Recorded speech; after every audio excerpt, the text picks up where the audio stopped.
Bom dia, irmãos. É um prazer estarmos juntos novamente, falarmos um pouco da palavra de Deus, com muita saudade de vocês. Nós estamos juntos, né? Hoje nós vamos estudar a lição da Escola Bíblica número 5, que fala sobre liberdade cristã. Liberdade cristã é um tema muito importante para nós, porque nós vamos entender que Cristo morreu para nos libertar dos pecados e de uma longa lista de regras, né, de regulamentos. Cristo veio para nos libertar e não para nos deixar livres para fazermos o que quisermos, né? Pois isso nos levaria de volta à escravidão dos nossos desejos, desejos egoístas, e seríamos de novo escravos. Então, liberdade cristã, jamais nós podemos confundir liberdade com libertinagem, licenciosidade. Não é aproveitar a liberdade em Cristo para dar ocasião à carne e promover o erro. Não é fazer da graça motivo de crescer a possibilidade e vontade de pecar, mas a liberdade para honrar e promover e ensinar o reino de Deus. Uma das experiências mais lindas que nós tivemos, a Igreja Batista de Neves teve, foi quando nós tivemos aqui a presença dos nossos irmãos da Cristolândia, e eles cantaram lindamente um cântico chamado Eu Sou Livre, e a gente via ali, sentia ali a sinceridade deles quando eles falavam, quando eles cantavam com todo o coração, eu sou livre, reconhecendo a grandiosidade, o valor da liberdade que eles tinham em Cristo, não só pelo cativeiro, pela prisão do pecado, mas também a prisão espiritual, né? Que é uma das coisas mais tristes. A liberdade cristã é um ponto alto de nossa fé. A liberdade cristã teve um preço, foi o sangue de Jesus derramado na cruz, e nós devemos honrar essa liberdade e apontar para o que precisa ser apontado quando queremos entender e viver este dom inefável. Liberdade em Cristo é alto privilégio, mas também uma grande responsabilidade. Então, quando nós vemos ali nossos irmãos cantando, falando de Jesus Cristo, da liberdade que eles tinham, com todo o seu coração a gente pôde ver. Eles podem testemunhar com a sua vida, nós podemos testemunhar com muita sinceridade, com muita verdade, a liberdade que Cristo nos deu, e nós podemos assim apontar, ensinar o caminho, né, da liberdade para os nossos irmãos. E a gente entende quando o texto áureo da lição é o capítulo 5, que começa assim: estais, pois, firmes na liberdade com que Cristo nos libertou, e não torneis a meter-vos debaixo do jugo da escravidão. Nós, desde o princípio, o homem tem a tendência, a humanidade tem a tendência a desobedecer. Quando a gente lembra que Adão e Eva receberam de Deus um mundo novo, totalmente novo, com tudo ali, só Deus disse que eles podiam fazer tudo, só não podiam comer daquela árvore que ele colocou no meio do jardim. E foi exatamente o que eles fizeram, desobedeceram, e a consequência nós sofremos até hoje, foi uma consequência muito grave, foi uma coisa muito séria. A desobedecer sempre traz consequência, então nós devemos ter esta responsabilidade. E o apóstolo Paulo está dizendo aqui agora aos Gálatas, no capítulo 5, versículo 7, corrieis bem quem vos impediu de obedecer à verdade. Os Gálatas aqui são mais uma vez advertidos. Tinham iniciado tão bem a corrida na fé, tinham iniciado maravilhosamente a vida com a fé em Cristo, mas agora estavam sendo impedidos por ensinamentos defeituosos a parar na corrida antes iniciada. Essa metáfora tem tudo a ver com a nossa vida espiritual. O atleta se prepara para a corrida. Jamais será um verdadeiro atleta se houver negligência na preparação, na disciplina e foco. O corredor tem uma meta, precisa seguir as normas tanto do treinamento como da competição. Pode ter a maior velocidade possível, mas se burlar as normas, jamais será um campeão. Os crentes da Galácia estavam indo tão bem, mas deixaram que os obstáculos surgidos os impedissem de obedecer à verdade. Em nossa corrida existirá a possibilidade de obstáculos. As barreiras existem para serem ultrapassadas e jamais para trazerem desânimo. Nada deve impedir alguém de obedecer à verdade do Evangelho. Obediência é expressão de fé e compromisso. Então, como um corredor, né, nós tivemos aí exemplos tão bons daquele corredor que a gente tão famoso, né? E a gente via que ele tinha foco, ele não se encantava com as pessoas que ficavam ali gritando seu nome, chamando. Ele tinha um objetivo, ele tinha uma meta e ele sempre olhava para pensando, né, no lugar de chegada. E nós temos este compromisso com Cristo. Liberdade cristã implica também produzir vida frutífera como a vida de Jesus. Gálatas 5:22 diz assim: mas o fruto do Espírito é amor, alegria, paz, paciência, benignidade, bondade, fidelidade, liberdade para o bem, para produzir coisas boas. O reino de Deus é o reino do bem. Por isso o crente precisa produzir o bom fruto. Não basta dizer que é uma árvore, uma plantação do Senhor. É preciso frutificar. E aqui o autor diz que uma árvore pode estar muito bonita, frondosa, uma macieira no caso, mas se ela não tiver fruto, ela não tem nenhum valor, né? Ela não vai proporcionar alegria para o seu dono. Paulo fala do fruto do Espírito em nossa vida. Não é o fruto que nós imaginamos, planejamos e queremos, é o fruto do Espírito, produzido em nós pelo Espírito. Este fruto está intimamente relacionado ao nosso caráter, maneira de ser, vida relacional, fazer-nos semelhante a Jesus. É obra do Espírito Santo em nós. E o fruto que nos faz semelhantes ao Senhor. A liberdade ensinada por Paulo era uma liberdade para o bem. Era a liberdade para sermos iguais a Jesus. Esse fruto é contrastado com as obras da carne. Se depender do homem apenas, sempre haverá obras, mas se dependermos do Espírito, o que ocorrerá será fruto. Paulo fala do fruto do Espírito que se expressa de várias maneiras, como amor. Como nós podemos amar se o Espírito Santo de Deus não estiver em nós produzindo o amor, alegria, paz, como ter paz no mundo de tanta intranquilidade, tolerância, como tolerar tantas coisas horrorosas que nós vemos, paciência, ser uma pessoa boa, fidelidade, mansidão, domínio próprio. Essas bênçãos, esses frutos nós vamos receber com a obra do Espírito Santo de Deus. Se nós andarmos em Espírito, nós vamos ter todos esses frutos que são maravilhosos: amor, alegria, paciência, benignidade, bondade e fidelidade. E também Gálatas 6:1 fala que liberdade cristã implica andar com pessoas pelas quais Jesus deu a sua vida na cruz. Irmãos, se alguém for surpreendido em algum pecado, vós que sois espirituais, deveis restaurar essa pessoa com espírito de humildade. E cuida de ti mesmo, para que não sejas tentado também. Então a gente vê a liberdade em Cristo, ela promove vida relacional com sabedoria e inteligência. Objetivo de evidenciar que fomos libertos pelo Senhor do pecado e da culpa, porque nenhuma condenação há para os que estão em Cristo Jesus. É exercer com sentimento na prática a obra da restauração daqueles que tenham caído. Paulo exorta os Gálatas para que tivessem essa atitude com os irmãos frágeis que estavam trocando a fé pelas obras, pelo legalismo, né? O grupo de judaizantes, o grupo dos legalistas estavam ali pervertendo os ensinamentos do evangelho verdadeiro.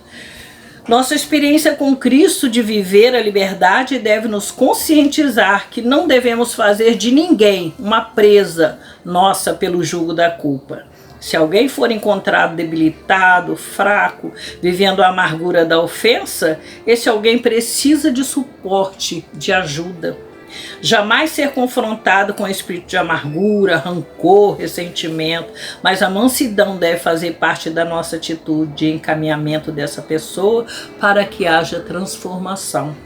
A palavra corrigir, usada pelo apóstolo, tem o sentido de restaurar. Não é corrigir para mostrar que somos melhores, não é corrigir para mostrar força e autoridade. Não é corrigir com rancor e ressentimento, é corrigir para transformar a situação de alguém que estava precisando. Corrigir para motivar e não para desanimar. Corrigir para trazer alegria e incentivo para a pessoa não desanimar na fé. Paulo chega a dizer que essa atitude também traz benefício pessoal, serve de proteção. Sempre o amor protege os outros e a si mesmo. Saulo não seria o gigante Paulo se não fosse o humilde Barnabé. Quando Saulo chega ali quando Paulo chega ali naquela comunidade de irmãos, havia muita desconfiança, muita intolerância, mas Barnabé, com humildade, com sabedoria, guiado pelo Espírito Santo de Deus, foi aquele homem que ajudou Paulo no começo da sua carreira. E Paulo se tornou esse gigante que nós conhecemos. E o Barnabé certamente se sentia muito feliz, porque ele foi importante na construção, ajudando a Paulo a se firmar, a ter ali o companheirismo, né? E assim, esse sentimento que nós devemos ter. O apóstolo Paulo nos ensina, com a palavra de Deus, que nós devemos usar a liberdade cristã que nós temos. Somos livres para amar, para ensinar, para vivermos e não nos desviarmos da palavra de Deus. Que Deus abençoe a igreja, todos os irmãos. Amém. Olá, queridos irmãos, irmãs, amigos e amigas da Igreja Batista de Neves. Neste domingo de maio, em que a Escola Bíblica Dominical está conforme os irmãos queridos, contactados com a igreja, estão assistindo, nós estamos na última lição referente à carta que o apóstolo Paulo escreveu às igrejas cristãs lá na Galácia. Paulo, ele depois de orientar como deve ser a vida cristã em Cristo, ele ultima sua carta no capítulo 6 de Gálatas. E justamente nos versículos 8 e 14, ele diz: pois quem semeia para a sua carne, da carne colherá ruína, mas quem semeia para o Espírito, do Espírito colherá a vida eterna. O pastor Hudson Ventura, autor das lições baseadas nesta carta escrita por Paulo às igrejas cristãs lá da Galácia, ele, sem dúvida, ele diz o seguinte: semeadura é uma arte. Parece simples, mas não é. Quem já teve experiência no campo sabe muito. A semeadura implica várias coisas necessárias e úteis para que o trabalho não seja em vão. A semeadura precisa de um bom solo preparado. Precisa de sementes e boas sementes. A semeadura precisa de cuidado. É um processo delicado. Na semeadura, no reino, me faz crer que alguns princípios devem ser aplicados. Semear na sua carne significa plantar coisas que irão produzir carnalidade. São as obras da carne. O resultado é a corrupção, que envolve decadência e colheita para a carne. As obras da carne resultam da semeadura que o homem faz com sementes e solos carnais. Paulo diz que a semeadura do crente é diferente. É o Espírito que aponta para coisas mais sublimes e duradouras, que é a vida eterna. É uma semeadura espiritual, regada e produzida pelo Espírito em nós. Temos compromissos com o tipo de semeadura em que estamos envolvidos. A colheita nada mais é do que a multiplicação daquilo que foi semeado.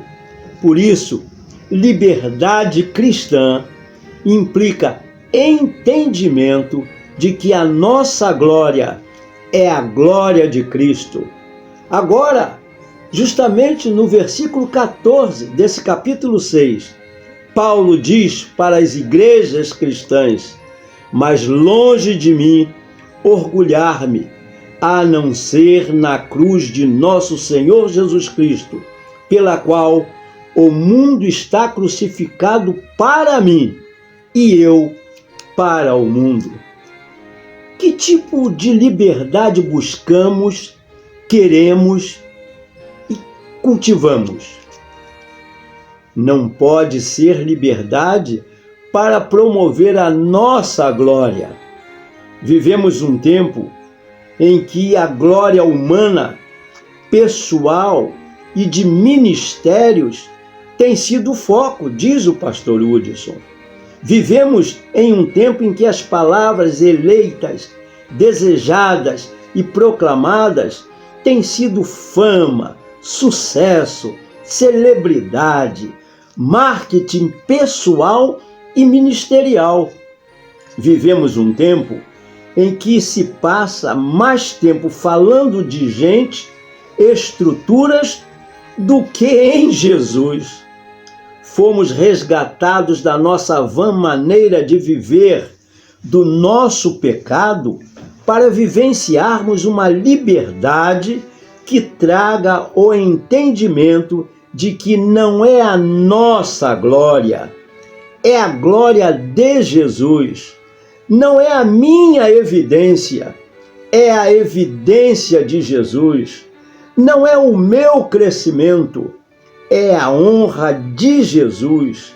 Não o crescimento e o despontar do meu ministério, mas a glória do Salvador. Não é a minha inteligência, mas é a sabedoria de Deus.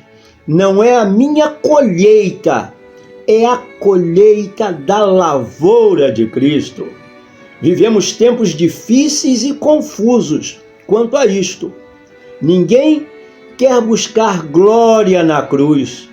Cruz é símbolo de humilhação, vergonha e de dor. Cruz é símbolo de horror, mas que Deus transformou em expressão de seu amor. Não é a glória na cruz objeto como uma cruz em si. Não é a glória em amuleto, mas é gloriar-se no que aconteceu na cruz. A morte de Jesus Cristo e todo o seu significado e importância devem ser um motivo de gloriar-nos, o que implica e significa que a glória não é nossa, nem mesmo em nós, mas em Jesus e sua obra salvadora.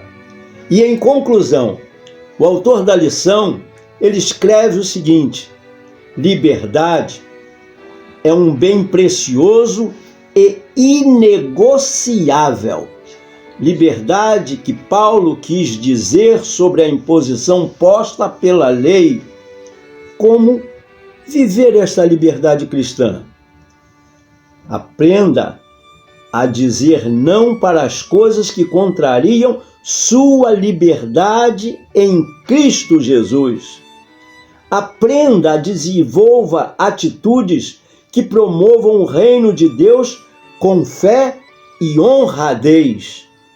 Não negocie jamais a sua liberdade em Cristo Jesus por uma liberdade que seja enganosa, perniciosa e escravizante. Quarto e último, permita que o Espírito reproduza em sua vida a vida de Jesus na semeadura espiritual e na frutificação do bom fruto. Esta, sem dúvida, é a lição da liberdade cristã que encerra o estudo que a Escola Bíblica Dominical está fazendo no livro de Gálatas, escrita pelo apóstolo Paulo às igrejas cristãs e a nós, desenvolvida pelo nosso querido pastor Hudson Ventura.